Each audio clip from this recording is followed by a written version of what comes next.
Hanum apa udah hadir Mbak Hanum? Belum ya? Karena yang kontak saya kemarin Mbak Hanum ya, jadi pengen tahu aja gitu ya.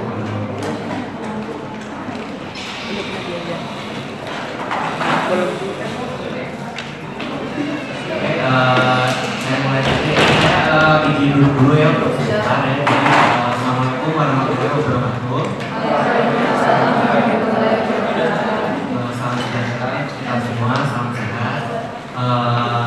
Di sini saya ditugaskan ya oleh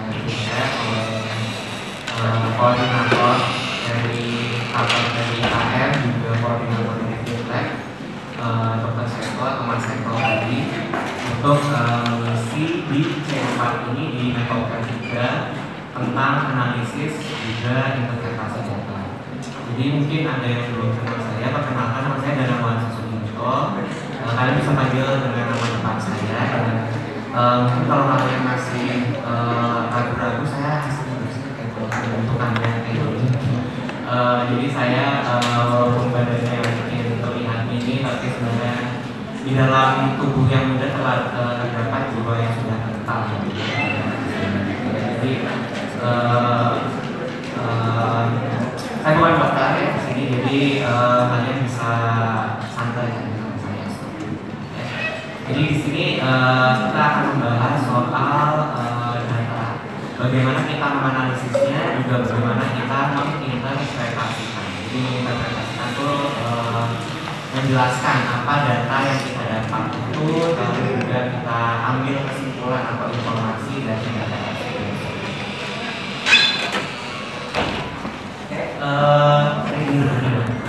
Kita mulai dari pengertian data terlebih dahulu. Jadi data sendiri, suara saya dengar kan ya?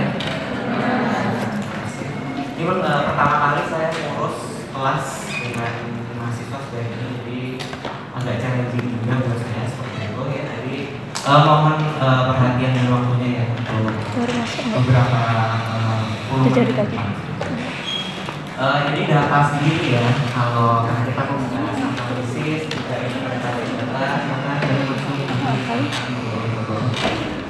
jadi data sendiri itu adalah nilai yang bersifat bisa juga sifatnya kontinu ya. Jadi bisa discrete, bisa kontinu, yang mengandung informasi dan dapat dijelaskan baik secara kuantitatif, kuanti, ataupun juga kualitatif, kualitatif. Dan dari data itu akan dapat menghasilkan fakta, statistik, juga bisa diinterpretasikan untuk mendapatkan informasi tadi ya. Jadi ada informasi di sini adalah dengan cara menginterpretasikan data yang kita dapat. Data sendiri itu himpunan angka, yang bisa angka, bisa huruf seperti itu, yang terkumpul baik dari hasil mengamati data itu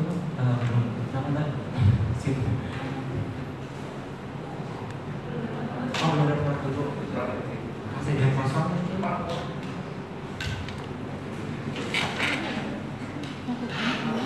apa ya, dari hasil pengamatan atau hasil pengukuran seperti itu ya.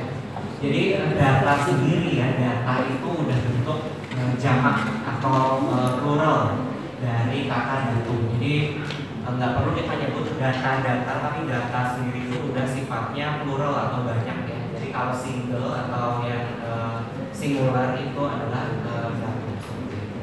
Dari Merriam-Webster sendiri ya, dari definisinya tidak jauh berbeda ya. Data sendiri itu informasi yang faktual ya, seperti hasil dari pengukuran atau statistik yang digunakan sebagai dasar untuk pengambilan keputusan, diskusi ataupun juga apa.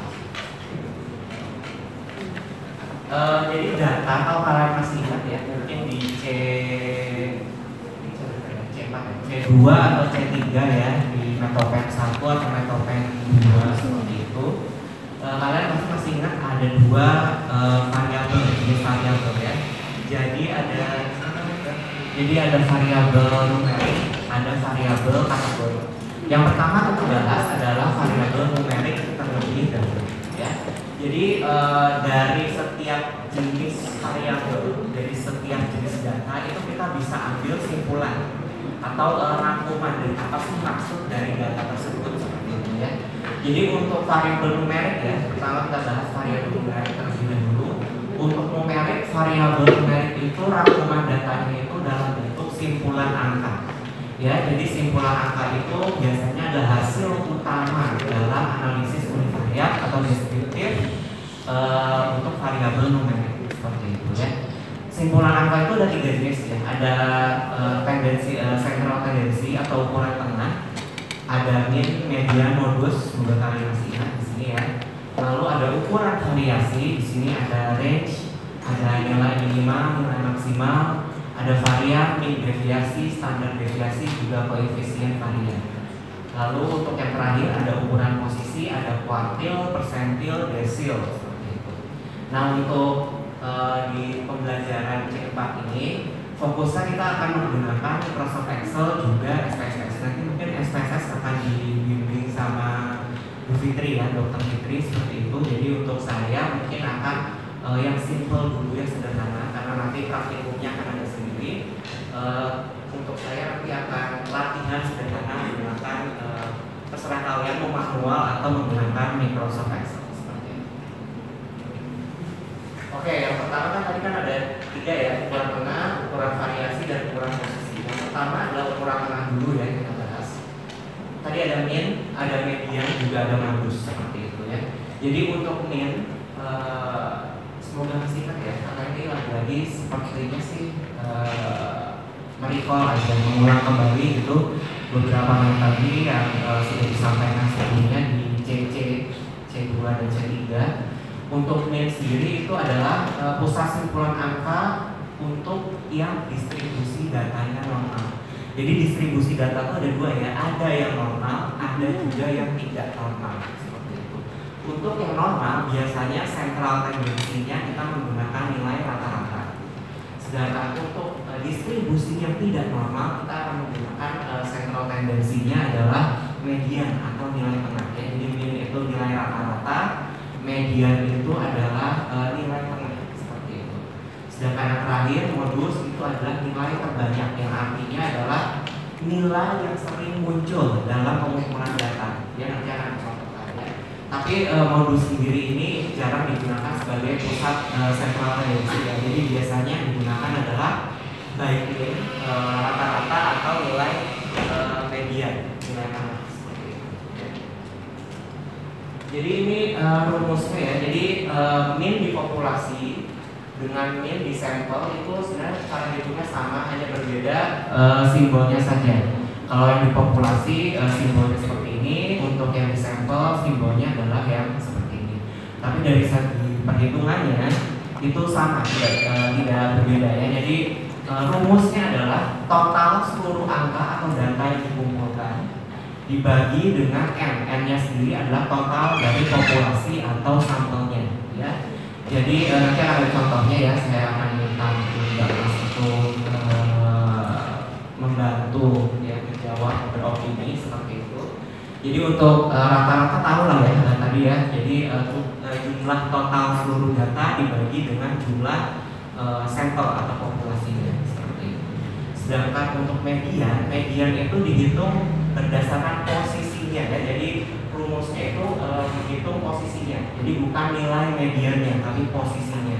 Karena median itu kan tadi nilai tengah. Jadi kita mencari data yang ada di tengah-tengah. Jadi bukan menghitung berapa nilainya tapi mencari di mana mediannya ya. Rumusnya itu adalah n jumlah datanya dibagi 1 lalu dibagi jumlah data ditambah 1 lalu dibagi dengan 2. Jadi ini adalah n-nya itulah total populasi atau sampel ditambah 1 nanti dibagi 2. Untuk median sendiri itu ciri khasnya adalah harus diurutkan terlebih dahulu ya. Jadi dari yang terkecil sampai yang terbesar. Jadi tidak bisa kita ngumpulin data random terus hasilnya itu kita mencari median tapi tidak diurutkan terlebih dahulu dari yang terkecil hingga yang terbesar. Jadi itu ada beberapa salah satu kesalahan yang banyak dilakukan oleh para mahasiswa juga mungkin para novice atau pemula dalam penelitian. Itu adalah nilai mediannya itu tidak diurutkan dari yang terkecil hingga yang terbesar seperti itu. Mungkin ini ada contoh ya. Jadi ada data berat badan ya dalam kilogram. Ada 5 data di sini. Ada 56 kilo, 62, 52, 48, dan 67. Nah mungkin pertanyaan pertama saya adalah berapa rata-ratanya? Mungkin ada yang mau menjawab? Atau saya mulai? Langsung begini. Kira-kira kalau dari data ini, 5 data ini, 56, 62, 52, 48, 67, kira-kira rata-ratanya berapa? Ada yang mau menjawab mungkin? Enggak, yang umum. Karena sedang menghitung, ngomong enggak? Karena kerja. Kira-kira berapa Mbak?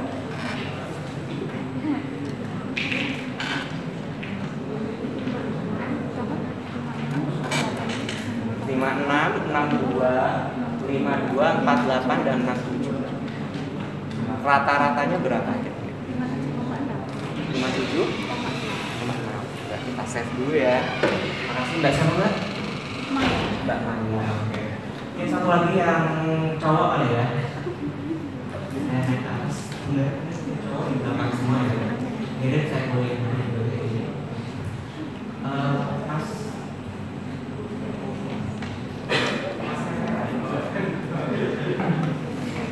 Kira-kira berapa Mas? Dari data 56, 62, 52. Oh iya.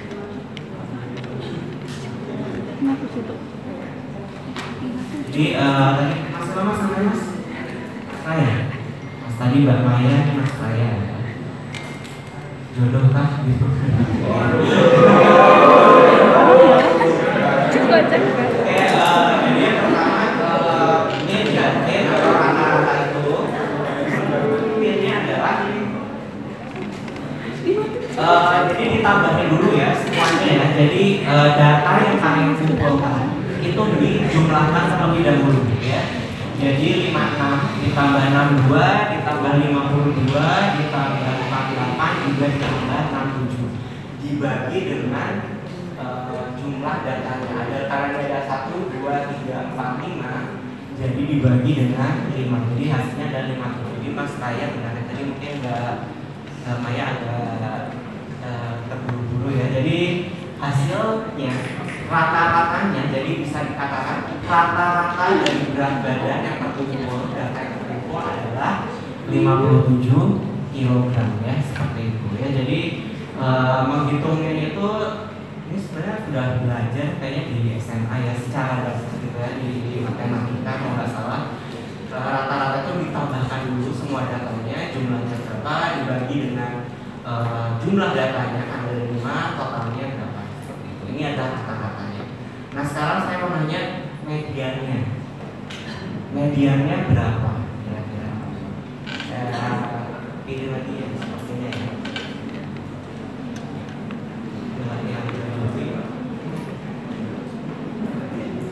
Kira-kira mediannya berapa?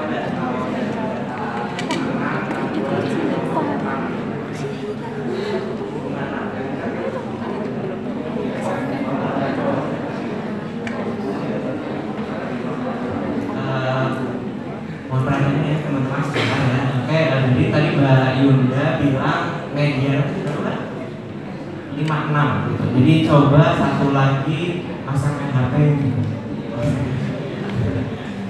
Mas kira-kira mediannya berapa Mas? Kalau melihat data 56, 52, 48, dan 67.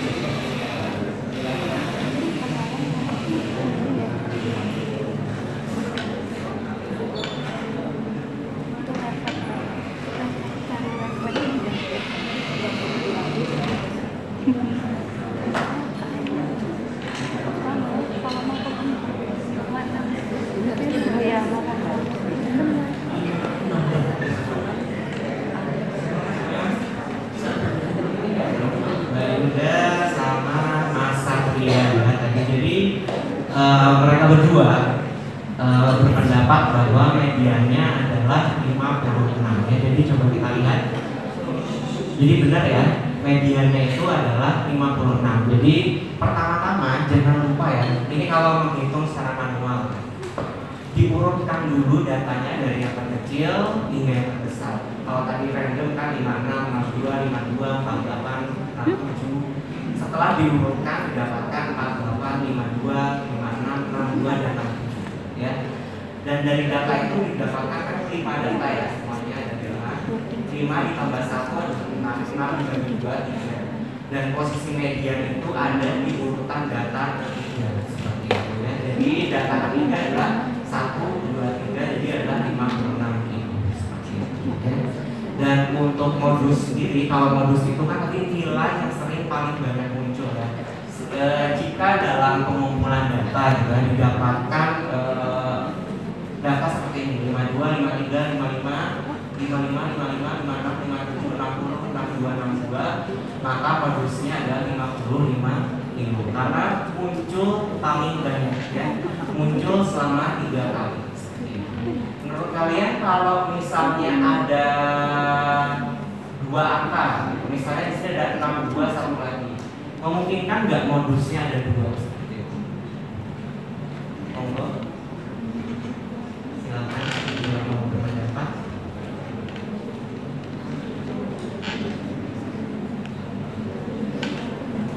Dari yang hijau, yang hijau. Kira-kira Mbak, kalau ada satu data lagi muncul di sini, 62 di sini, kira-kira bisa nggak modusnya itu 2 seperti itu? Jadi ada 55 dan 62 seperti itu. Alasannya apa Mbak? Pokoknya bisa ya, pokoknya bisa ya. Oke. Jadi benar ya. Jadi seandainya di sini ada muncul satu data lagi ya, 55, 55 3 kali, di sini ada 62 2 kali, tambah 1 lagi misalnya 62. Jadi modusnya memungkinkan menjadi ada 2 nilai seperti itu ya. Jadi ada 55 juga 62.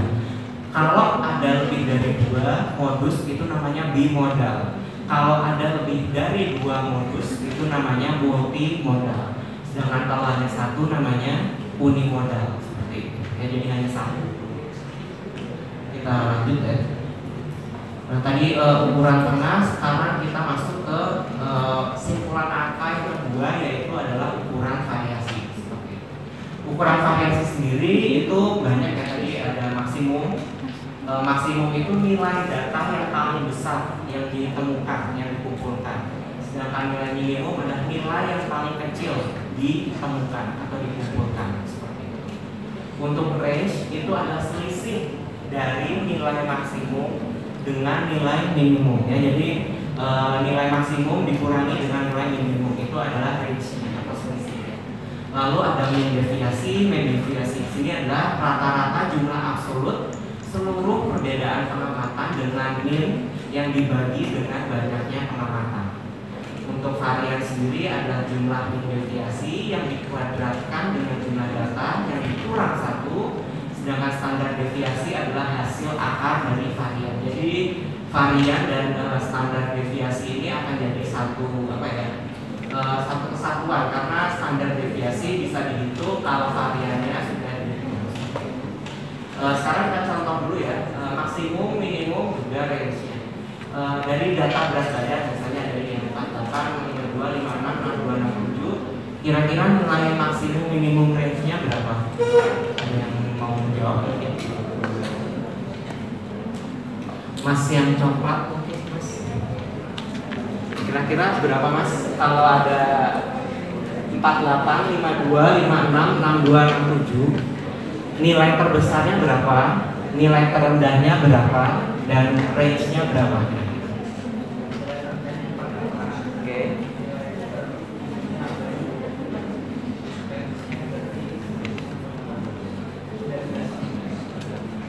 Makasih. Mas siapa Mas? Mas Atta.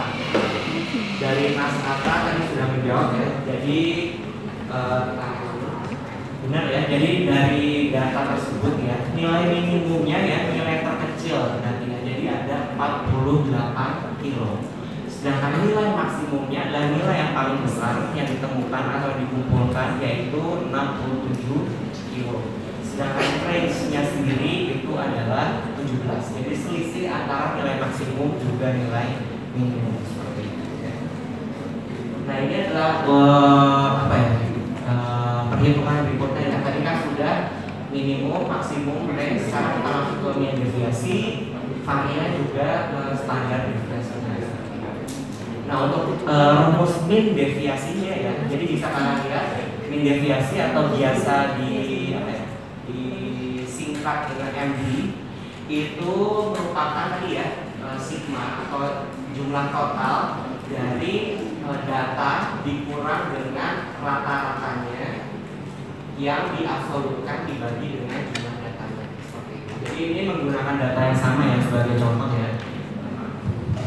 Sebagai contoh ya, ini masih menggunakan data yang sama dari contoh sebelumnya tadi ya, saya maaf yang 48, 52, 56, 62 dan 67 ya. Jadi tadi rata-ratanya itu sudah ditemukan ya. Rata-ratanya itu adalah 57 ya. Jadi di sini adalah tugasnya kalian adalah mengurangi 48 ini data yang dikumpulkan dengan nilai rata-ratanya seperti itu. Jadi 48 dikurangi dengan 50 seperti itu.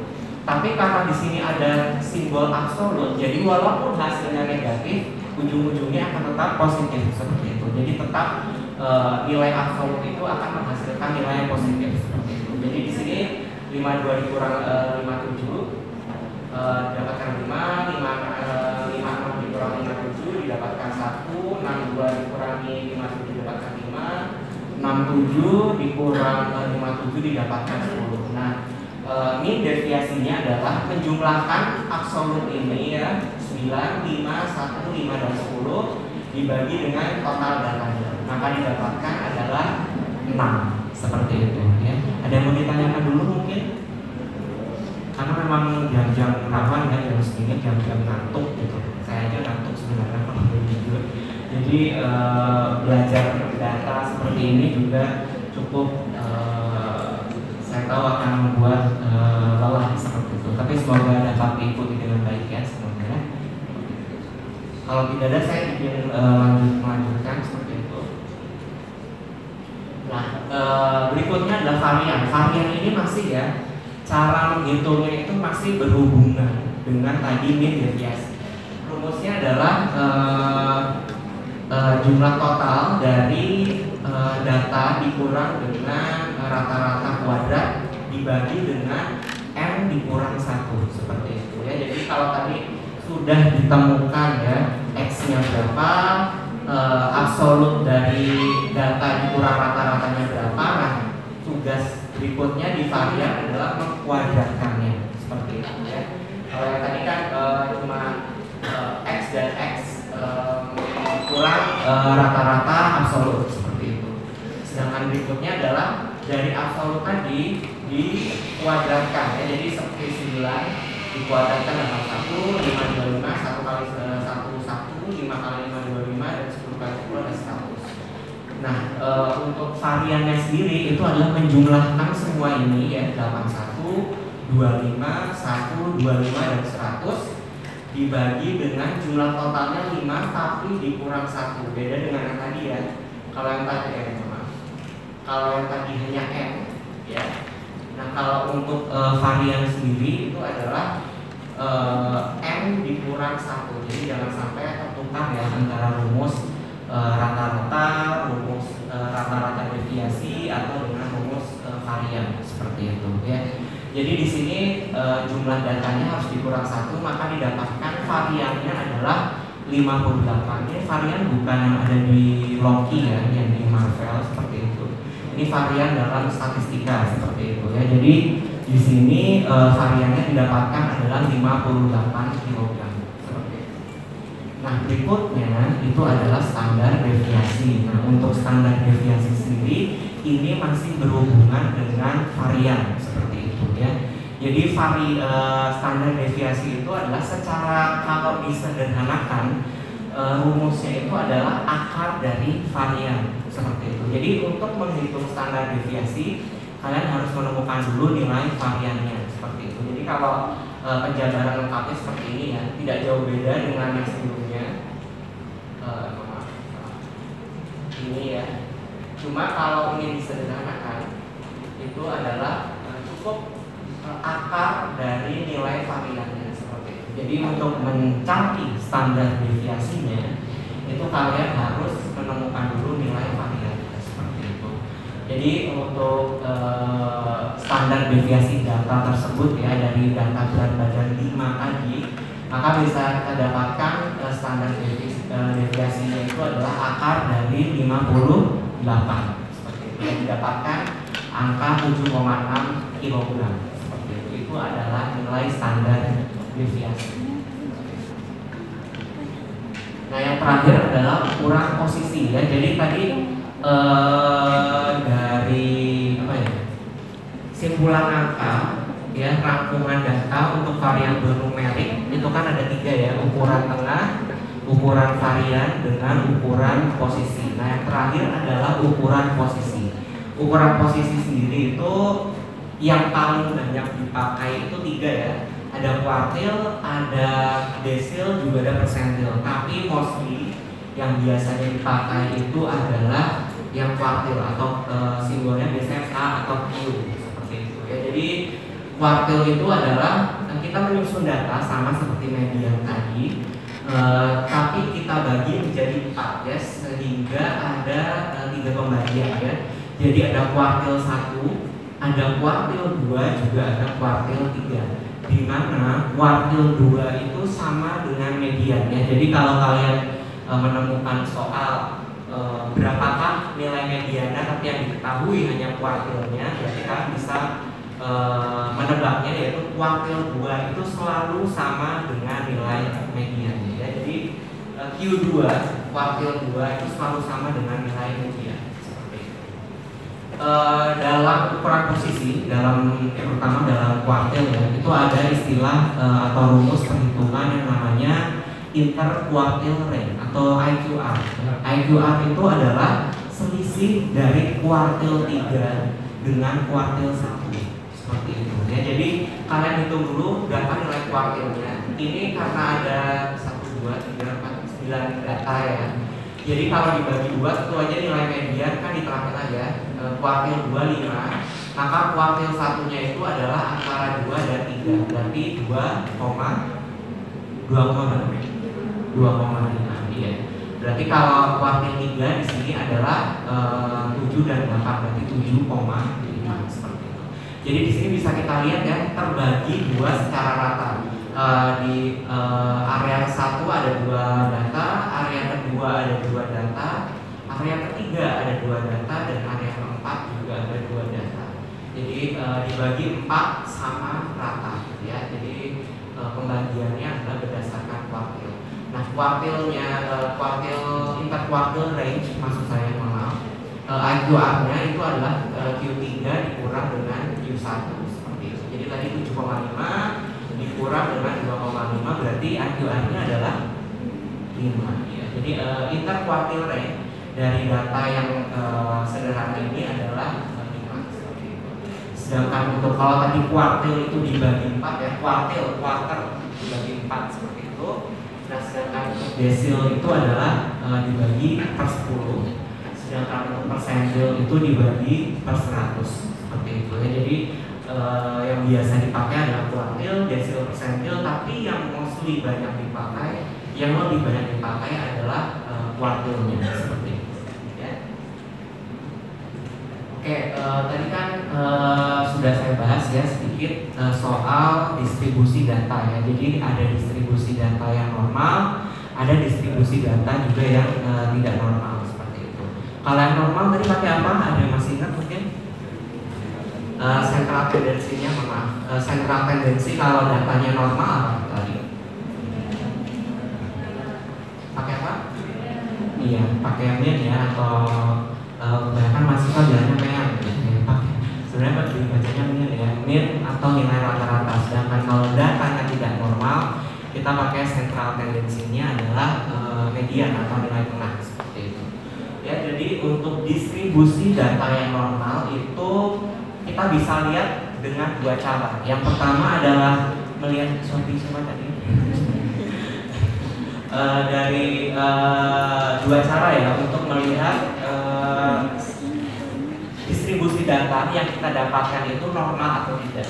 Yang pertama adalah melalui kurva kenormalan, yang kedua adalah melalui perhitungan statistik. Tapi di sini yang akan saya bahas hanya melalui kurva kenormalan. Nanti mungkin yang via statistik akan dijabarkan oleh Dr. Fitri mungkin ya, seperti itu di praktikum analisis data.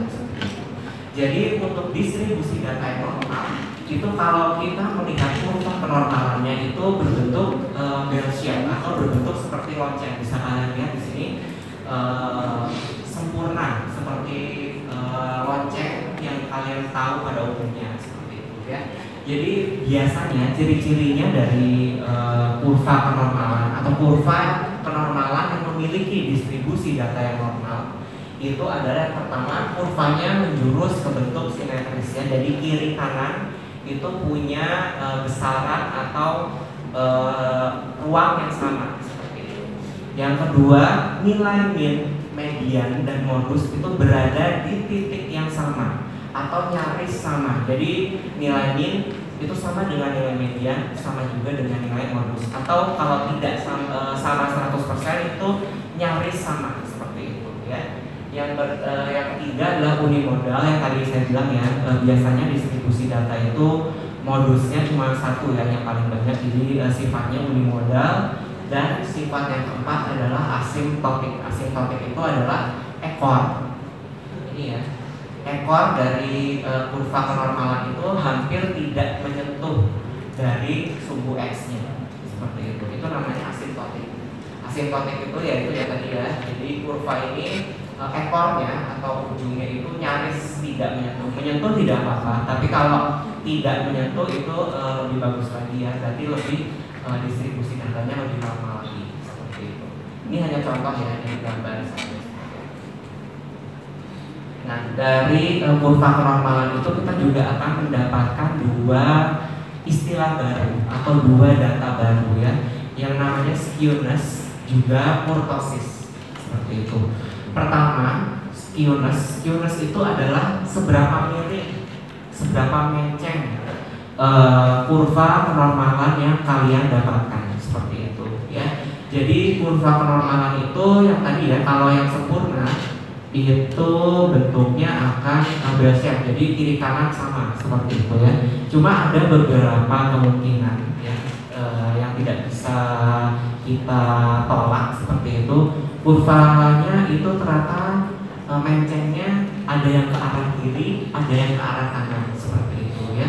Jadi kalau ada kurva yang tidak simetris itu berarti nilai min, nilai median, juga nilai modusnya itu tidak berada di titik yang sama atau tidak punya besar angka yang sama seperti itu ya. Kalau kurvanya miring ya, ini left skewed yang artinya miring ke kiri ya. Kiri di sini maksudnya ekornya ya, ekornya lebih banyak ke kiri. Ini berarti nilai min, median, modusnya itu tidak di angka yang sama. Sedangkan yang right skewed itu yang kalau ekornya lebih banyak penceng ke arah kanan seperti itu. Yang biasanya ini adalah sifatnya positif. Jadi bisa kalian lihat bahwa di sini kalau punya kemencengan yang cukup ekstrim seperti itu, nilai min, nilai median, juga nilai modusnya itu tidak berada di titik yang sama atau angka yang ditemukan itu jauh berbeda dibandingkan dengan yang sebelumnya ya. Yang min, median, modus ini sama atau nyaris sama. Kalau yang ini bisa dibilang cukup berbeda jauh seperti itu ya. Nah, untuk skewness yang normal itu biasanya dihitung itu berada pada nilai negatif 2 dan positif 2. Jadi bukan positif 2 saja ya, jadi berada di rentang seperti itu. Kalau ditemukan nilai rentangnya 1,6 berarti masih normal. Kalau ditemukan negatif 1,6 berarti juga masih normal seperti itu. Jadi Skewness itu adalah berada di antara negatif 2 dan positif 2 seperti itu ya untuk distribusi data yang normal. Tadi skewness, sekarang kita bahas soal kurtosis ya. Kalau skewness tadi seberapa mirip, seberapa menceng grafik kenormalannya. Nah, untuk kurtosis sendiri adalah seberapa runcing atau seberapa tinggi kurva kenormalan yang kalian dapatkan seperti itu ya. Jadi kurtosis adalah nilai keruncingan ya dari puncak kurva kenormalan dari distribusi data yang kita dapatkan. Kalau tadi ada 3 jenis ya, ada yang normal, ada yang right skewed, ada juga yang left skewed seperti itu. Untuk ya kurtosis juga ada 3 jenisnya ya seperti itu. Ada mesokurtik, ada platykurtik, juga ada lektokurtik ya. Kalau mesokurtik itu nilai kurtosisnya sama dengan 3. Kalau platykurtik itu nilai kurtosisnya itu kurang dari 3. Sedangkan untuk lektokurtik yang paling runcing itu adalah lebih dari 3 seperti itu. Dan biasanya yang paling sering digunakan untuk melihat apakah distribusi data yang normal atau tidak dari kurva kenormalan itu menggunakan skewness ya. Jadi kurtosis ini sebagai pelengkap saja seperti itu. Tapi tetap harus kalian pahami bahwa kurva itu juga selain miring juga seberapa runcing juga harus diketahui. Tadi ini sudah selesai ya untuk yang variabel numerik ya. Jadi tadi variabel numerik ada ukuran posisi, ada ukuran variasi, ada ukuran varian, juga ada ukuran tengah seperti itu ya, central tendency. Sedangkan untuk variabel berikutnya adalah variabel kategori. Untuk variabel kategori sendiri itu cuma 1 ya.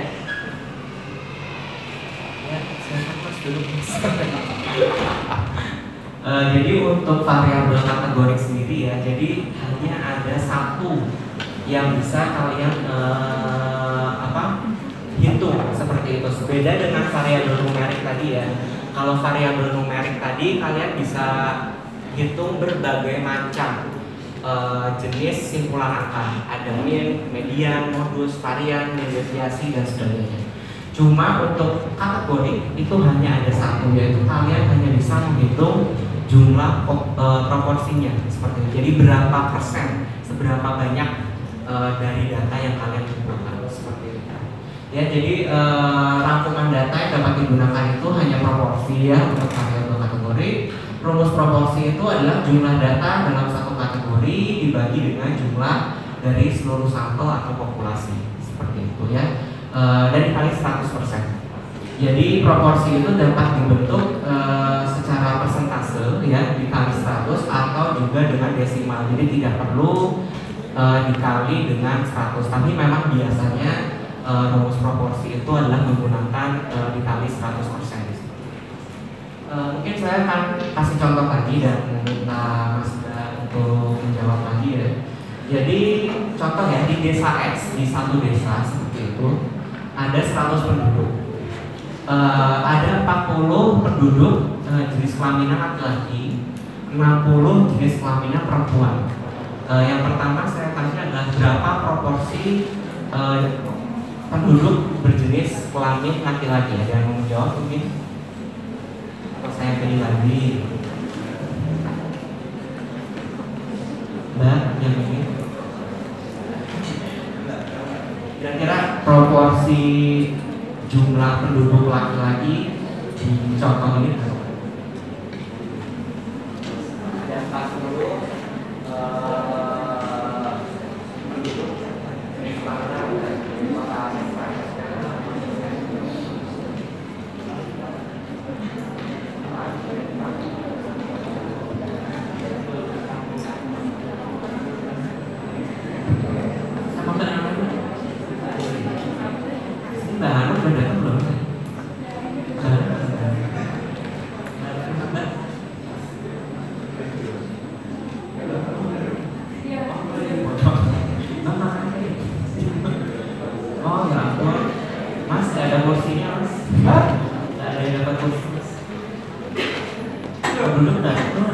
dulu.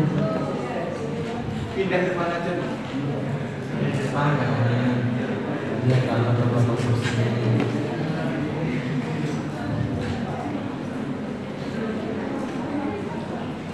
Dan mendorong di belakang mah nggak boleh teman-teman.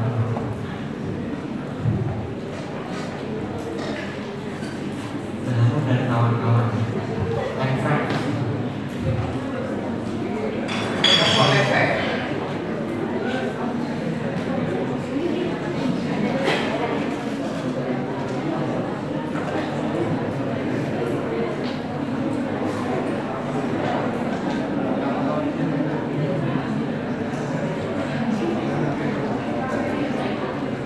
Yang bapak dan ke depan.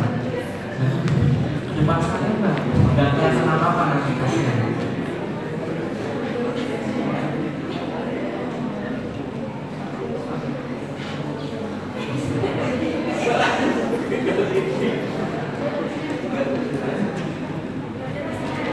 Biasanya aku takut apa yang ada di sini.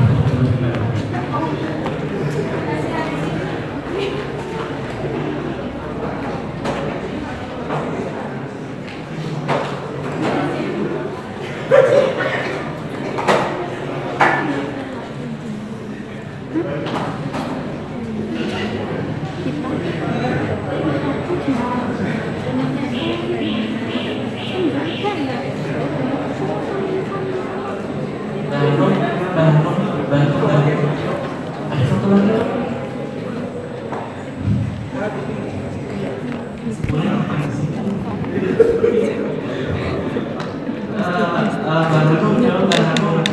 Tadi Mbak siapa tadi Mbak? Mbak Asi. Mbak Asi tadi jawab proporsi yang laki-laki 40% berapa persen proporsi penduduk laki-laki? Apa setuju sama Mbak Asi atau punya pendapat yang lain? Monggo Mbak. Apa Mbak cara menghitungnya gimana?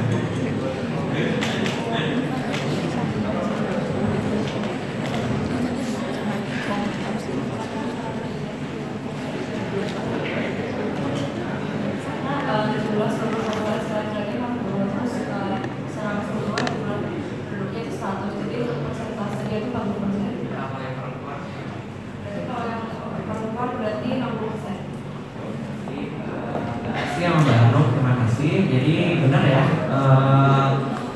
proporsinya itu dihitung berdasarkan yang pembilangnya itu adalah jumlah yang mau kalian cari ya. Jadi di sini laki-laki dan berapa yaitu 40 dengan dibagi dengan pembilangnya yaitu dengan total seluruh penduduk, atau di sini bisa sampel bisa populasinya seperti itu ya. Boleh minta waktu sebentar ya.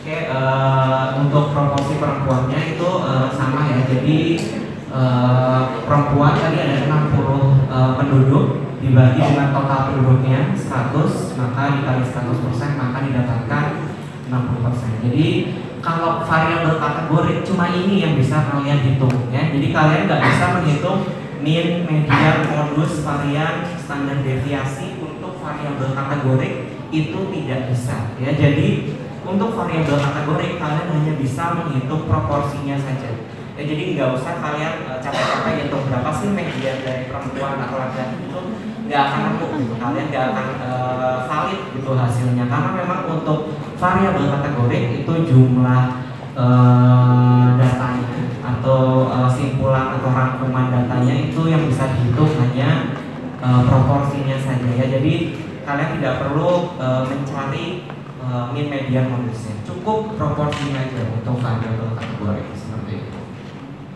Nah ini adalah jenis penyajian datanya ya. Jadi penyajian data itu bisa secara tabel, juga bisa secara grafik seperti itu. Tapi di sini kita contoh yang tabel dulu ya.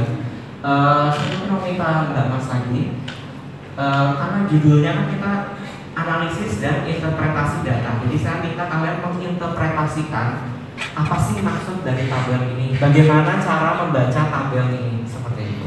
Mungkin ada yang mau mencoba, monggo. Jangan menghindari tatapan mata saya ya, mana saya pilih baik itu. Yang atas dulu deh, yang berdasarkan tingkat pendidikan. Kira-kira cara membaca tabelnya itu seperti apa atau bagaimana? Ada yang mau membantu atau beropini? Mas, coba Mas.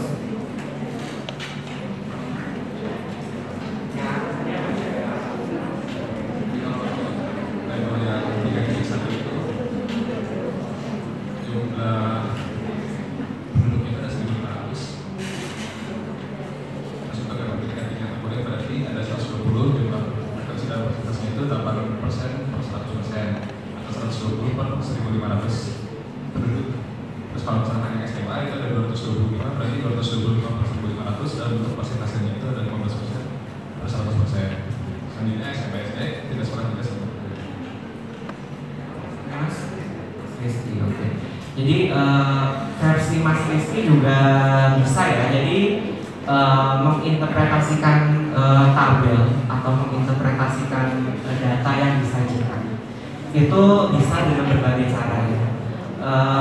Untuk membaca ini sebenarnya kalau versi Mas Rizky tadi bisa, jadi kalau Mas Rizky tadi membaca semuanya ya, jadi pendidikan tinggi berapa, SMA berapa, SMP berapa, tapi kalau yang disarankan gitu ya, karena kalau versi Mas Rizky itu nanti bisa kayak seperti mengulang kembali gitu, jadi kayak tabel itu cuma diubah ke bentuk teks tapi isinya sama aja gitu, jadi tidak mendapatkan informasi apa-apa gitu. Jadi saran saya itu, ini saran ya, jadi bisa versi lengkap boleh tadi, tapi kalau mau disederhanakan itu bisa kalian pilih salah satu aja, misalnya yang terendah dan yang tertinggi seperti itu ya. Jadi di sini misalnya dari total 1.500 penduduk yang ada di wilayah kerja Puskesmas Mawar itu didapatkan 120 penduduk atau 8% itu yang memiliki pendidikan tinggi, dan yang terbanyak adalah 570 itu yang tidak sekolah seperti itu. Jadi yang SMA, SMP, SD itu tidak perlu dijelaskan ya. Jadi bisa versi lengkap atau bisa kalian highlight atau pilih yang mau kalian konsentrasiin, mau diceritain yang mana sih gitu, apakah mau yang tertinggi terendah atau mau semuanya, itu terserah kalian ya. Tapi disarankan itu tidak perlu membaca semua, tapi cukup memilih menurut yang kalian yang menjadi hal yang unik dari tabel tersebut itu apa. Contohnya di sini ternyata masih banyak yang penduduk itu yang tidak sekolah seperti itu. Jadi itu cukup bisa menjadi faktor sosial demografis. Kenapa sih seorang sakit itu? Karena mungkin karena memang dia tidak sekolah atau tidak mengikuti pendidikan formal. Untuk yang bawah, yang untuk atas ini adalah tabel untuk mendeskripsikan data. Ini jam berapa ya? Maaf. 13.18 masih bentar ya, masih ada waktu. Jadi tabel yang atas itu adalah untuk menggambarkan variabel kategori, sedangkan tabel yang bawah ini adalah untuk menggambarkan variabel numeriknya. Jadi menyajikan data variabel numerik juga menyajikan data variabel kategori itu punya penyajian tabel yang berbeda ya, seperti itu. Yang di atas itu adalah untuk yang kategori, jadi cukup jumlahnya berapa, frekuensi dalam persentasenya berapa, seperti itu. Sedangkan untuk yang numerik itu kalian di sini memilih ya, apakah min atau median seperti itu. Karena tadi kan kalau distribusi datanya normal pakai apa?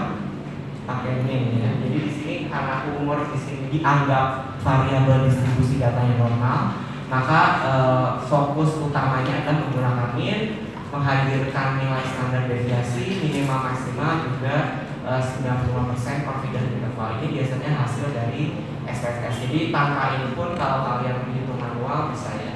Jadi cukup min, SD, minimal dan maksimal seperti itu. Jadi yang atas ini untuk variabel kategorik ya, yang bawah ini untuk variabel numerik. Nah berikutnya adalah grafik. Jadi grafik kan macam-macam ya. Jadi semoga kalian masih ingat ya. Jadi ada yang pertama ini ada grafik batang seperti itu. Grafik batang sendiri itu yang menggambarkan satu variabel atau lebih dalam satu gambaran. Jadi tiap kategori atau tiap variabelnya itu digambarkan dengan balok, dengan warna atau pola yang berbeda. Kenapa saya tulis pola yang berbeda ya di sini? Karena kalau kalian mencetak atau ngeprint hasil kalian ngeprint atau mencetak hasil dari grafik itu, kalau hitam putih seperti itu akan menghasilkan warna yang sama serupa ya. Jadi makanya di sini makanya kenapa di sini saya tulis pola yang berbeda, karena kalau kalian ngeprintnya hitam dan putih seperti itu, maka pola yang berbeda itu akan menghasilkan kejelasan bagi yang membacanya. Misalnya di sini polanya garis, ini polanya bergelombang seperti itu. Jadi bisa membedakan kalau hasil dari grafiknya itu dicetak dengan warna hitam putih seperti itu. Karena kalau berwarna kita tidak akan bisa melihat bedanya ini mana. Apalagi kalau yang mohon maaf yang buta warna seperti itu akan kesulitan untuk membaca hasil dari grafik seperti itu. Jadi di sini sebagai contoh ada yang menderita ISPA, ada yang menderita diare. Yang biru itu menggambarkan yang yang menderita diare berapa, dan yang oranye adalah yang tidak menderita diare berapa. Jadi digambarkan dalam balok di setiap kategorinya. Ya, jadi setiap kategorinya punya balok sendiri, punya warna atau pola sendiri seperti itu. Ya. Yang kedua itu ada histogramnya. Kalau histogram sendiri itu untuk variabel kontinu biasanya. Dan ini hampir serupa ya dengan diagram batang. Yang membedakan dengan diagram batang adalah kalau histogram ini batangnya berhimpit ya atau nempel satu sama lain seperti itu. Jadi di sini karena biasanya histogram itu untuk variabel kontinu, jadi variabel yang berkelanjutan. Di sini sebagai contoh adalah usia atau umur ibu menyusui misalnya ya. Jadi ada dari 19, 20, 30, 31, 32, 33, 34, 35 seperti itu. Jadi di sini bisa kalian lihat, bisa disimpulkan ya bahwa umur ibu termuda itu adalah 19 tahun, umur ibu menyusui tertua adalah 35 tahun. Di mana umur ibu yang paling banyak menyusui itu adalah 19 tahun. Menurut kalian 19 tahun jadi ibu udah boleh atau belum? Boleh apa belum? Ada boleh, ada belum? Boleh ya. Jadi kalau kalian belum tahu ya, jadi berdasarkan ada yang sudah menikah. Jadi berdasarkan undang-undang pernikahan yang terbaru ya, jadi usia legal untuk menikah di Indonesia adalah 19 tahun. Ya, jadi sudah dinaikkan sebelumnya. Jadi sebenarnya sudah boleh, cuma memang masih cukup rentan karena kan mungkin kalian sudah belajar ya di sistem reproduksi seperti itu. Usia 19 tahun itu kan memang belum terlalu siap gitu sistem reproduksinya untuk membuat bereproduksi seperti itu. Tapi di sini sebagai contoh ternyata 19 tahun sudah banyak gitu ibu yang sudah menjadi ibu dan ternyata sudah menyusui pula seperti itu. Jadi ini jadi jadi seperti highlight juga di poin penting bahwa ternyata banyak ya di desa ini ada ibu-ibu sebanyak 7 orang ibu berusia muda 19 tahun sudah menyusui seperti itu. Nah ini berikutnya adalah diagram lingkaran ya atau diagram pie. Untuk diagram pie sendiri ini untuk menampilkan hanya satu variabel ya, beda dengan tadi yang variabel grafik batang. Kalau diagram lingkaran atau grafik lingkaran ini untuk satu variabel saja ya di satu lingkarannya seperti itu ya. Jadi luas potongan dalam lingkarannya itu akan berdasarkan besar proporsi dari tiap kategorinya seperti itu ya. Jadi biasanya variabel diagram lingkaran ini digunakan untuk variabel apa tadi yang menggunakan proporsi? Variabel apa? Ya, jadi biasanya untuk variabel kategori untuk penampilan atau penyajian datanya itu menggunakan diagram pie, ya. Kalau banyak menggunakan diagram pie seperti itu. Nah, ini adalah yang terakhir. Oh, ya. Yang terakhir ya, ini adalah diagram atau grafik box whisker plot. Nah, box whisker plot ini juga jarang digunakan sebenarnya ya, karena saya sendiri aja jarang untuk menggunakan box whisker plot ini. Jadi box whisker plot ini adalah diagram untuk menggambarkan distribusi atau sebaran data yang kalian dapatkan tadi. Ya, jadi mungkin nanti akan dipraktekkan ya bersama Bu Fitri, Dr. Fitri gitu untuk praktikumnya mengenai sebaran data. Jadi di sini secara simpel aja. Jadi di sini box whisker plot itu ada box, ada kotak ya di sini.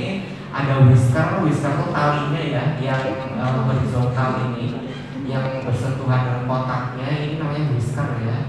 Dan yang ini adalah ekornya ya di sini ya terakhir. Nah, setiap garis di sini ini punya maknanya sendiri ya. Jadi kotaknya ini garis yang menutup kotak paling atas itu adalah kuartil 3 yang sudah kita bahas tadi ya. Makanya kenapa saya bilang kuartil itu paling sering digunakan, itu karena memang dalam box whisker plot itu memang yang digunakan adalah kuartilnya seperti itu ya. Jadi dalam box whisker plot, kotak yang paling atas ini adalah menggambarkan kuartil 3-nya. Untuk garis yang ada di tengah kotak itu menampilkan kuartil 2-nya. Sedangkan untuk garis yang paling bawah yang menutup kotak ini adalah kuartil 1-nya. Seperti itu ya. Jadi kalau dari sini nilai mediannya bisa tahu nggak berapa kira-kira? Berapa? 24 ya, karena median itu selalu sama dengan kuartil 2 ya. Jadi jangan sampai lupa ya, siapa tahu keluar gitu kan ujian. Jadi di atas kuartil 3, tengah kuartil 2, bawah kuartil 1. Nah, garis yang menutup whisker itu namanya menggambarkan nilai maksimal dan nilai minimalnya. Jadi ini masih berhubungan ya dengan yang data data yang tadi yang di histogram tadi. Ini tapi digambarkan dalam box whisker plot seperti itu. Jadi nilai minimal usia termuda ibu adalah 19, sedangkan yang tertua ada 35. Dengan data seperti ini bisa dihitung nggak IQR-nya berapa? Kira-kira IQR-nya berapa? Berapa tadi? Dan yang penting nggak berapa kira-kira Mbak? IQR-nya berapa Mbak? Interquartile range-nya kalau dari data ini bisa ditemukan. Tadi kan sudah dibahas kan? 9. Dari mana Mbak? Q3 dikurang Ya, Q3 dikurang Q1 ya. Jadi interquartile range ya dari data ini bisa didapatkan ya. Jadi 30 dikurang dengan 21. Q3 dikurang dengan Q1, maka didapatkan 9 atau interquartile range-nya adalah 9 seperti itu. Jadi dari saya sekian, mungkin karena kita akan masuk latihan sejenak ya untuk kalian seperti itu. Di sini kita pakai Excel saja ya, karena nanti mungkin sama yang SPSS sama Dr. Fitri seperti itu ya. Jadi mungkin biar barengan sebaris-baris saja ya, berkelompok aja latihannya, atau mau sendiri-sendiri juga boleh seperti itu. Jadi tolong dong saya minta kalian hitung berapa nilai min, berapa nilai median, berapa nilai modusnya ya dari variabel numerik yang saya tentukan di sini. Berapa min, median, modus untuk variabel umur atau age, lalu juga berapa kadar vitamin D dalam darah, vitamin D ini, dan berapa min, median, modus untuk BMI-nya. Sedangkan untuk yang proporsi, tolong hitung berapa proporsi untuk jenis kelamin, seks, juga untuk height PTA, berapa kadar hormon PTH-nya atau PTH itu apa ya mas? Paratiroid, mohon maaf, paratiroid. Monggo silakan dihitung, nanti kita bahas bareng-bareng. Saya kasih waktu 10 menit kali ya, silakan untuk menghitung.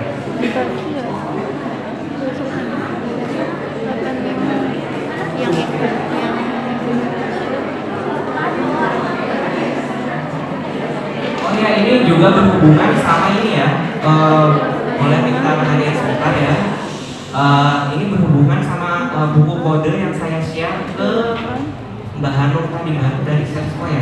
Jadi ini berhubungan, jadi kalau kalian nanya 0 itu apa, jadi kalau 0 di seks itu artinya adalah yang perempuan, yang satu laki-laki. Jadi saya minta kalian yang variabel kategori yang diislamin berapa proporsi perempuannya, berapa proporsi laki-lakinya.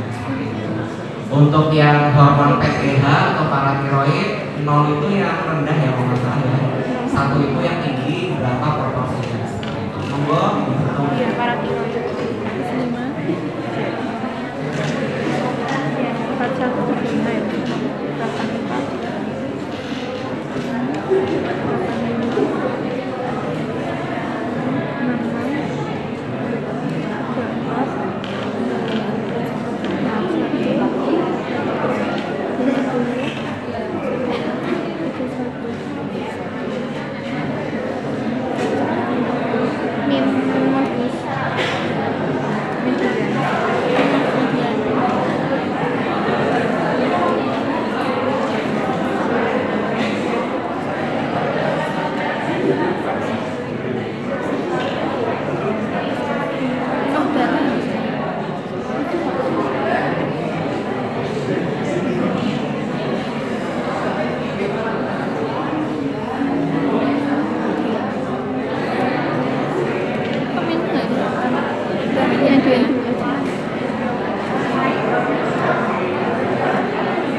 51 medianya. Terus modus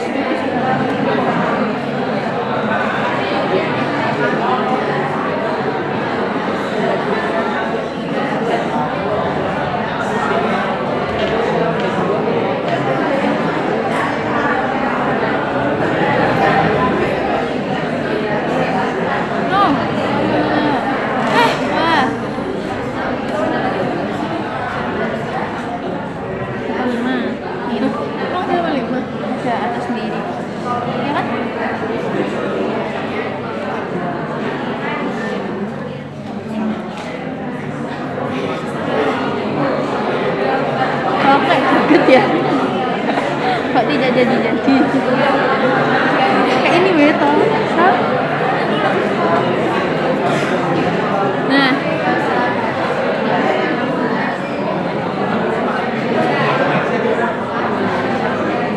Butuh kesabaran. Loh, hah? Kok nggak bisa ya?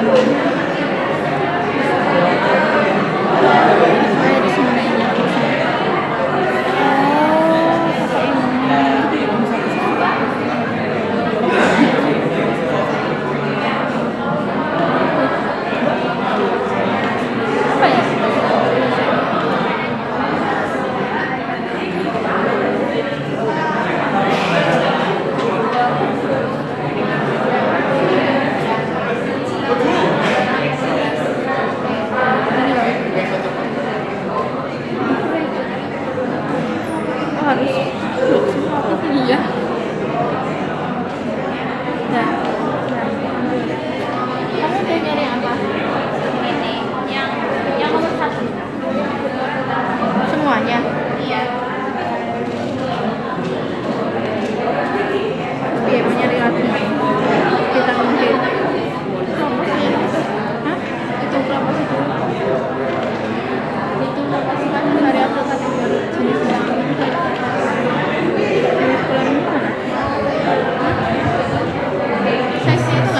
Kira-kira bentar ya Mbak Mas, kira-kira yang dulu itu artinya apa ya? NOHL ya, bukan NOHL ya. Ada yang paham nggak? Ini. Jadi nol itu adalah maksudnya adalah missing data ya. Missing data itu adalah ketika kalian mengumpulkan data ya, ada beberapa kemungkinan gitu. Satu data dari satu responden itu tidak terkumpul ya. Jadi bukan berarti nol ya nol itu, tapi memang artinya missing data, artinya nggak ada datanya sama sekali. Jadi memang dibiarkan kosong seperti itu. Jadi kalau kalian nemu nol atau missing data itu memang artinya tidak ada datanya. Ya artinya bukan nol ya, tapi tidak ada datanya. Yang ini kan? Seperti itu. Enggak, maksudnya enggak ada datanya ini. Oh, itu kan 1,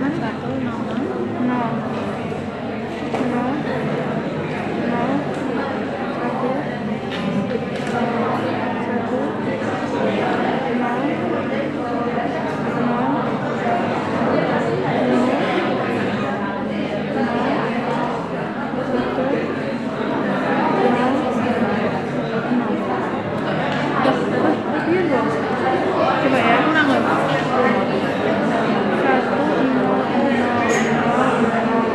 1, 1, 0, 0, 1, 1, 0, 0. Oh ya kan ini rincian itunya ya. Gimana ngitungnya?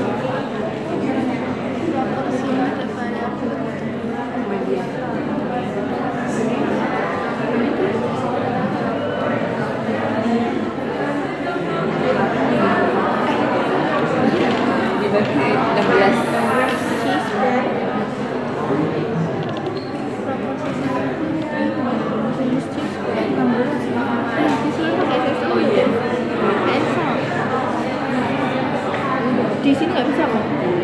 Di sini bisa apa ya pak? Pakai bisa apa itu namanya? Di sini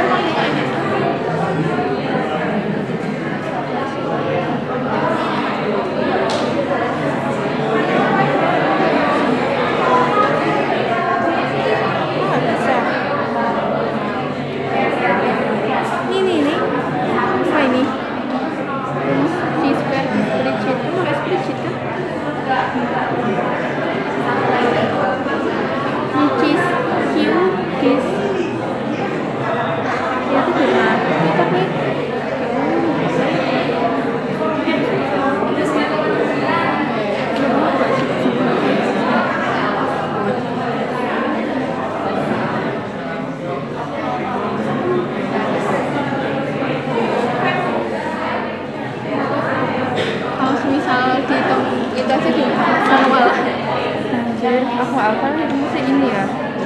Itu intinya 1, 2, 3, 4. Satunya ada berapa? 4, 16. Berapa? 1, 45%. Yang mana? Cowoknya kok emang cowok yang 1? Oh iya. 4 terus 16.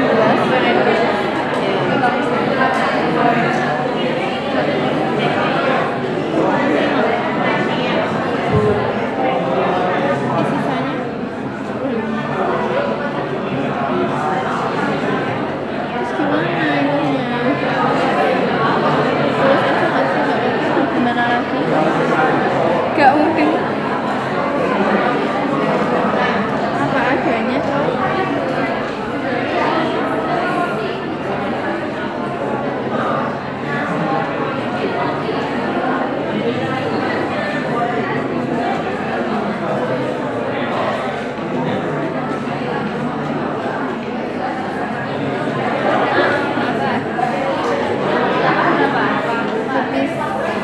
Jenis kelamin kadar hormon PTH.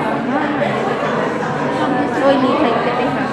Ini baik PTH. Yuk, PTH.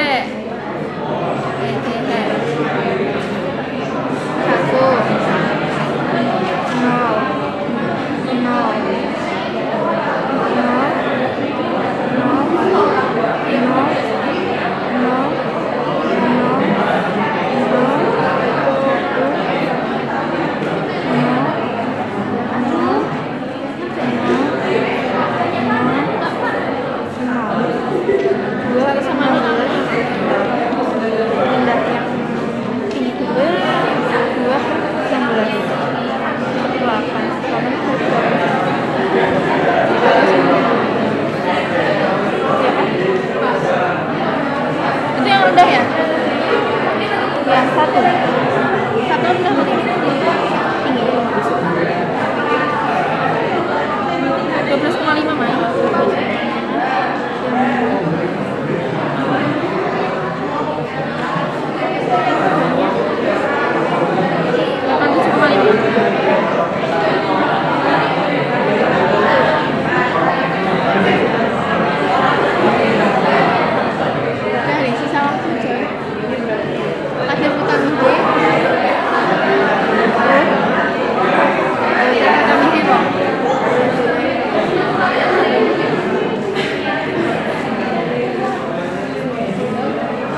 Kira-kira udah belum?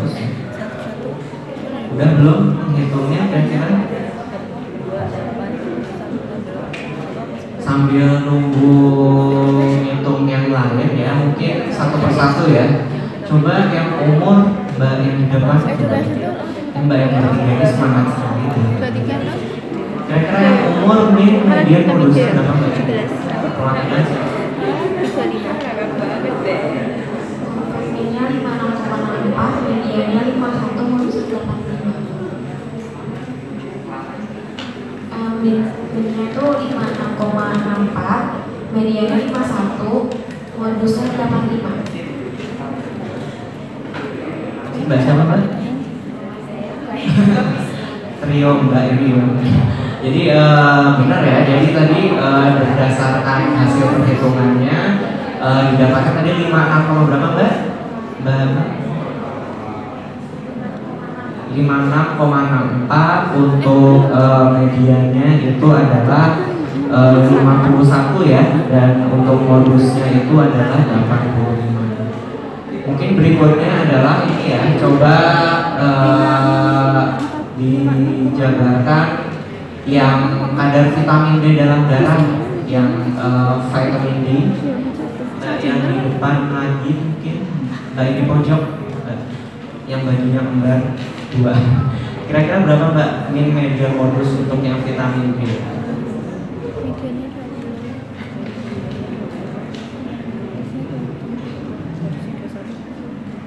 Sudah selesai untuk mbak belum? Gak apa-apa mbak, dijawab aja. Yang keras mbak. Ini nggak nyangka mbak. Medianya 20. Modusnya 13. Oke. Medianya belum.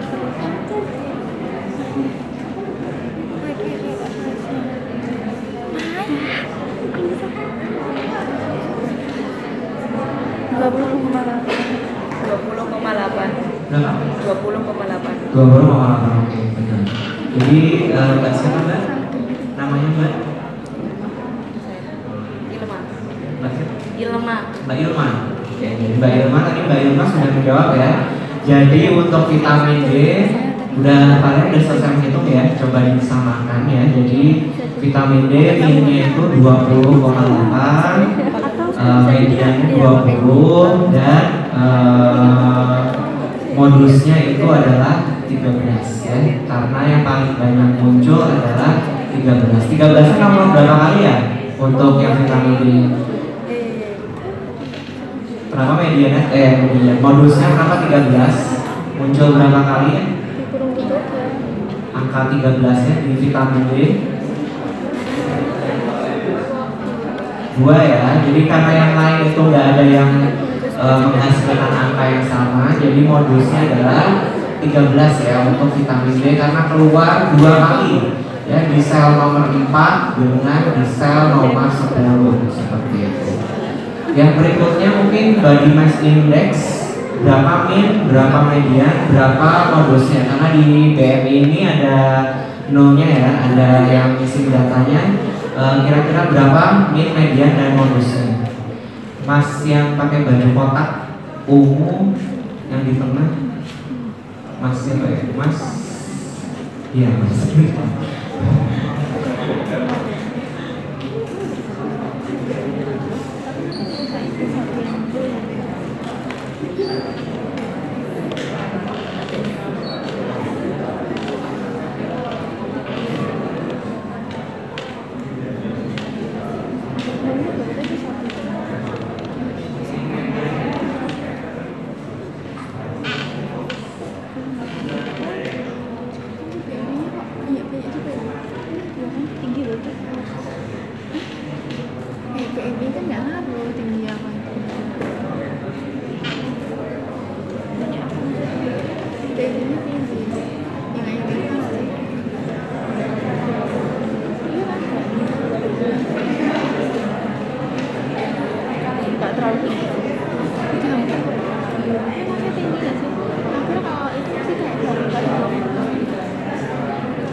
pakai misi. Kalau 21 16 itu berapa?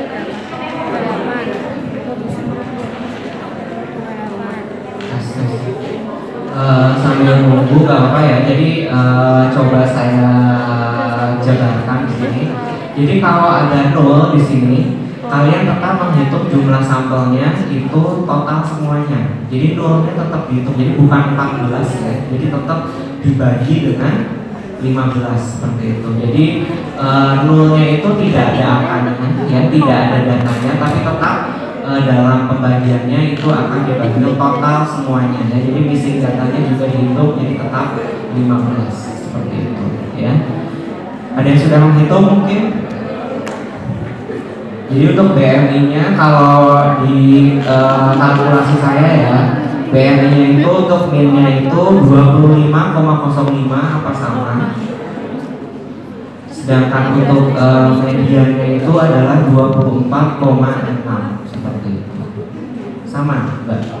Sama ya ini ya, Mbak ada yang Mas sama ya Mas ya. Oke, jadi untuk BMI-nya ya, jadi min-nya itu ada 25,05, sedangkan mediannya adalah 24,6. Nah sekarang adalah proporsi ya, yang variabel kategorik. Jadi untuk yang kalian nggak tahu 1 itu apa, 0 itu apa, itu sudah saya share tadi ya ke Mbak Hanum. Mbak Hanum udah share ke semua codingnya ya. Jadi berapa maksud apa maksud dari angka 0 itu menggambarkan kategori apa, 1 itu untuk kategori apa. Jadi mungkin untuk yang jenis kelamin dulu kali ya, kira-kira proporsi perempuannya berapa ya untuk yang jenis kelamin perempuan? Perempuan itu untuk codingnya menggunakan angka berapa kalau di kode bukunya? Kalau 0 berarti berapa kira-kira proporsinya dari berapa? 20? Oh 73,33. Oke. Tuh, jadi untuk perempuannya itu 73,33%. Sedangkan untuk laki-lakinya berapa Mas? 26,67 ya, atau dipersingkat ya 2 desimal seperti itu. Jadi untuk jenis kelamin itu proporsinya adalah yang laki-laki itu 1 ya, berarti 1 itu ada 3 dibagi 1, 2, 3, 4, maka ada 4 dibagi dengan 15 ya, dikali dengan 100%. Nah sekarang untuk hormon PTH atau paratiroidnya, kira-kira yang 0 berapa proporsinya? Kalau yang 0 gambarkan apa ya? Yang rendah ya. Yang rendah kira-kira berapa proporsinya? Ada yang sudah menghitung? Berapa Mas? 86,67 ya, 6666 ya. Oke. Untuk yang tinggi berarti 13,33 ya benar. Tuh udah bisa ya. Jadi menghitungnya pakai AI yang hitung sendiri sendiri ya. Mas Seto tuh tadi menghitung pakai AI. Jadi seperti itu ya. Jadi kalau ada error atau missing data, kalian tetap menghitung jumlah total semuanya ya. Jadi kalau di sini ada 15, walaupun ada nolnya tetap dihitung 15 ya, bukan 14 seperti itu. Entah.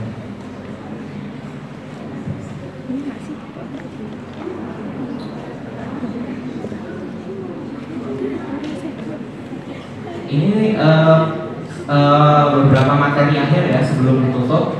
Jadi kode buku atau codebook tadi yang sudah saya share ya ke Mbak Hanum dan juga dari share ke rekan-rekan semua di sini. Jadi kode buku itu ya digunakan ya, penting untuk menggunakan codebook gitu ya. Kode buku atau codebook itu digunakan untuk satu ya, fungsi checklist setiap variabel. Jadi biar kalian nggak ketukar ini variabel apa, ini variabel apa. Jadi kalian harus bikin codebooknya dijelasin ini variabel tentang apa, ini jenisnya kategori apa numerik seperti itu. Jadi untuk fungsi checklist setiap variabelnya. Yang kedua adalah memberi penjelasan tentang apa maksud dari variabel tertentu. Jadi kalau kalian buka PDF yang di-share ke Hanum, Itu kalian tahu misalnya tadi sebelumnya mana? Oh ini ya, di sini ya ada ya. Jadi misalnya age, variabel age itu apa sih? Jadi di sini ditulis labelnya adalah umur responden seperti itu. Jadi biar kalian tidak tertukar gitu loh. Maksudnya age ini age apa ya? Terus juga education itu tingkat pendidikan responden, vitamin D itu pada vitamin D di darah dan sebagainya seperti itu. Dan yang dan yang terakhir adalah untuk pengingat coding. Jadi coding ini adalah untuk variabel data kategori ya. Kenapa data kategori perlu di coding ya? Karena kalau misalnya kalian menulis manual ya, di sini misalnya jenis kelamin kalian tulis laki-laki, kalian tulis perempuan, kalian tulis laki-laki tapi L-nya kecil, kalian tulis perempuan tapi P-nya kecil, itu akan dianggap berbeda oleh SPSS juga Microsoft Excel gitu. Jadi mengapa diberi coding supaya konsisten gitu loh. Jadi ketika kalian ingin memasukkan jenis kelamin laki-laki itu artinya ditulis angka 1. Jadi biar semua dibaca oleh Excel atau SPSS itu konsisten itu laki-laki. Jadi tidak laki-laki yang L-nya gede, bukan laki-laki yang L-nya kecil atau pria gitu. Jadi nanti kalau kalian menulisnya secara manual gitu ya, itu nanti ada kecenderungan ketidakkonsistenan kalian dalam memasukkan data seperti itu ya. Jadi mengapa diberi coding 1 untuk laki-laki, 0 untuk perempuan, itu supaya kalian konsisten, supaya hasil yang didapatkan dari analisis juga lebih valid seperti itu ya.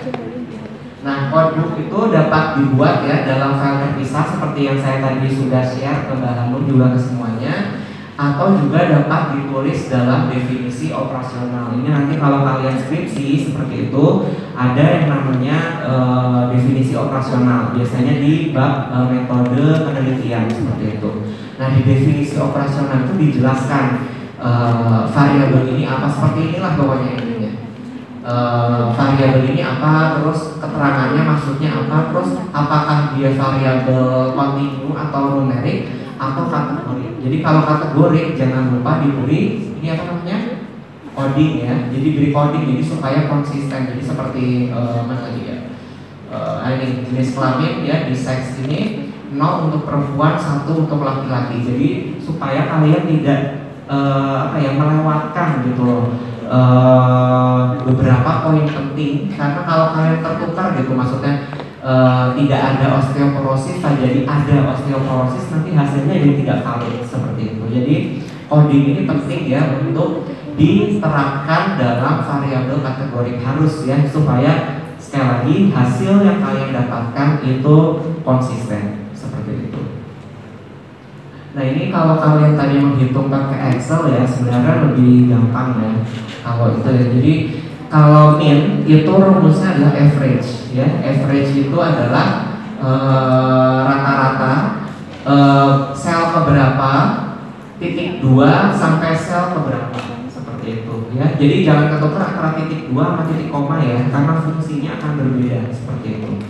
Sedangkan untuk median itu adalah sama dengan median sel keberapa sampai sel keberapa. Untuk modus itu mode sel keberapa sampai sel keberapa. Untuk proporsi itu rumusnya agak complicated ya, agak complicated. Jadi rumusnya adalah sama dengan count if di tanda kurung sel keberapa sampai sel keberapa, titik koma, terus tanda apostrof ya, tanda kutip. Kalian mau masukin kategori apa di sini? Apakah mau yang laki-laki atau yang perempuan? Seperti itu ya.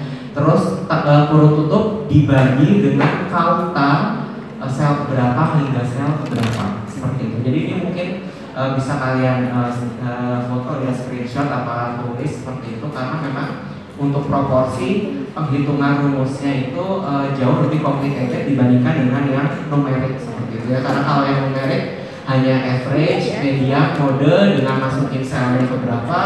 Sedangkan untuk yang proporsi itu menggunakan count if dibagi dengan kauta, yaitu kauta itu jumlah keseluruhannya seperti itu.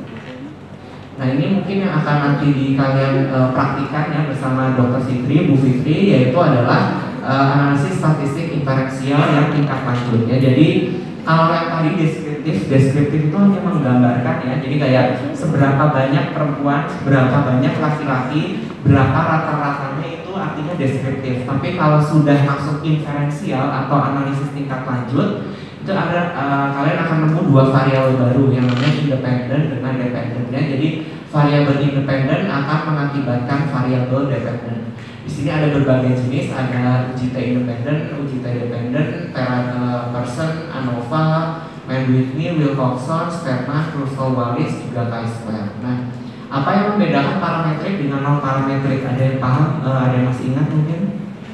Kapan kita pakai parametrik? Kapan kita pakai non parametrik? Ini berhubungan sama distribusi data tadi. Ada yang ingat atau ada yang tahu mungkin? Kalau nggak ada, jadi kita pakai parametrik itu kalau distribusi datanya normal ya. Jadi kapan kita pakai parametrik? Kalau kita menghitung ada distribusi datanya normal, itu kita pakai parametrik. Sedangkan kalau kita nemu satu aja variabel numeriknya itu tidak normal, itu langsung kita menggunakan statistik yang non parametrik seperti itu ya. Jadi arti tanda panah ini artinya adalah alternatifnya ya. Jadi kalau di parametrik bisa pakai T independen, kalau tidak normal kalian bisa pakai Mann-Whitney. Kalau T dependen yang normal, kalau tidak normal bisa pakai Wilcoxon. Kalau yang person itu untuk yang normal, kalau tidak normal pakai Spearman. Kalau normal pakai ANOVA, kalau tidak normal pakai Russell-Wallis. Sedangkan chi-square ini nggak ada pasangannya ya. Jadi kalau chi-square ini memang tunggal, jadi hanya ada di non parametrik seperti itu. Ini referensinya dan ini sekian dari saya. Ada pertanyaan mungkin sebelum saya tutup? Silakan.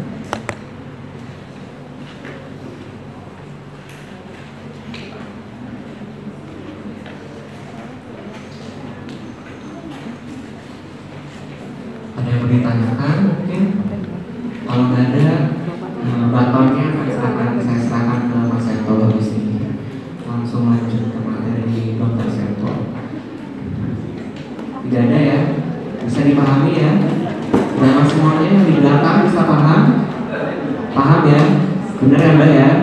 Ya, menurut gimana? Ya. Baik, Mas di belakang sana paham ya? Trio komprotan mas-mas belakang paham ya? Paham ya? Benar ya? Nanti akan dites sama Mas Seto lagi mungkin nanti habis ini ya. Jadi kalau tidak ada pertanyaan, terima kasih untuk waktu dan perhatiannya. Salam sejahtera untuk kita semua. Wassalamualaikum warahmatullahi wabarakatuh.